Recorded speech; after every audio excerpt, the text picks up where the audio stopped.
Welcome to Watch It or Don't. I'm Matt, here with Kat, and I know it's been a long time since we've had a review, but we just recently had the chance to see Captain America 3, and I had to do a review.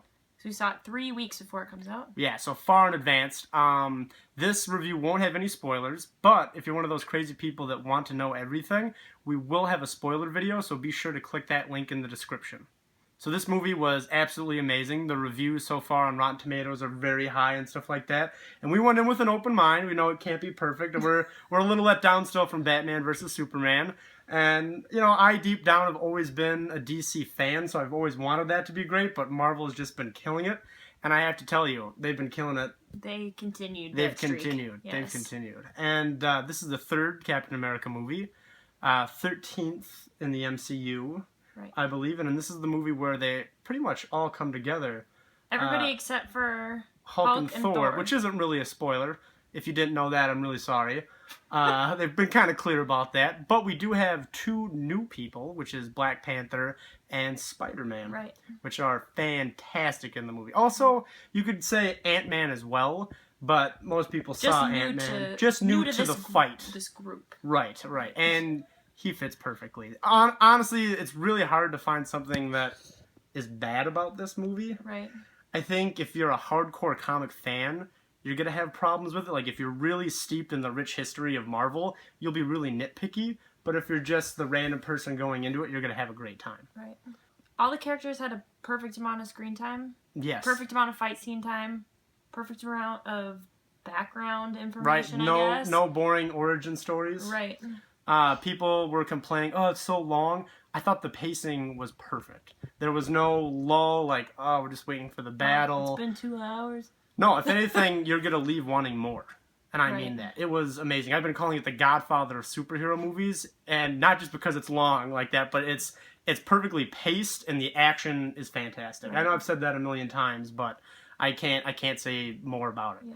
Yeah. The one thing that I've heard complaints about that doesn't really bother me, I don't know if it bothered you, the music, it's not really noticeable, but I don't want it to be distracting. It doesn't take away from it. Like, there's been movies like, I think, Batman vs. Superman, and definitely Amazing Spider-Man 2, where the music was not good. I mean, in Amazing Spider-Man 2, it was so bad that you couldn't even pay attention to what was happening in the movie because the music was so bad. Right. So I would hate for the music to take away from what was going on in the movie, and this definitely didn't do that. Right. And this isn't like, I've heard people compare, like, oh, Superman and Batman have famous themes. It's like, well, there's way too many characters in this. The music would literally be changing all the time to cover all these bases. So I'm glad they don't even try to make that people happy for that. Right. I'm trying to think what else I was going to mention. Oh, the other great thing, this kind of goes back with the new characters, is the fight choreography. Every character has a very distinct style. I think they were talking about the Avengers. They were worried, like, with Age of Ultron, I mean, that there were too many people that had similar powers with, like, brute force, and they liked having Scarlet Witch and Quicksilver because they ran and they had just different things. With Ant-Man and Black Panther and Spider-Man, it changes it up so much, and it's fantastic. Yeah. Where I would put this film with the other MCU films, it's probably number 2 for me. And that feels crazy to say. I would put the first Avengers movie as number 1 because it's the first time the whole team's together.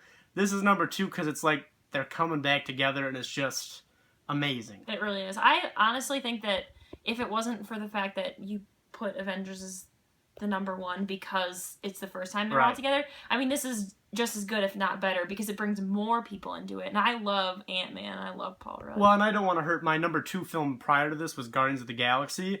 That's so special and not like any of the other MCU films that I don't mind moving that to 3rd. I almost want them to share it because of the movies, Guardians of the Galaxy is not very superhero-ish. But this film, should be in your top 3 for MCU. So let's jump into ratings. I think, personally, I'm going to give this 5 out of 5 stars. How about you? I'd give it an A. Again, I don't know. It met every single expectation of a superhero movie that I could ever want. Right. You know, like, you go into a superhero movie and you kind of, like, people were saying that the past movies have been a lot of the same thing, and this movie really brought something different to the table. And it brought really cool characters together, and it introduced new characters in a really cool way that wasn't too much, wasn't not enough. It was perfect. Right. Anyway, this has been Watch It or Don't. I'm Matt, here with Kat. Again, if you want to see the spoiler review, be sure to click the link in the description.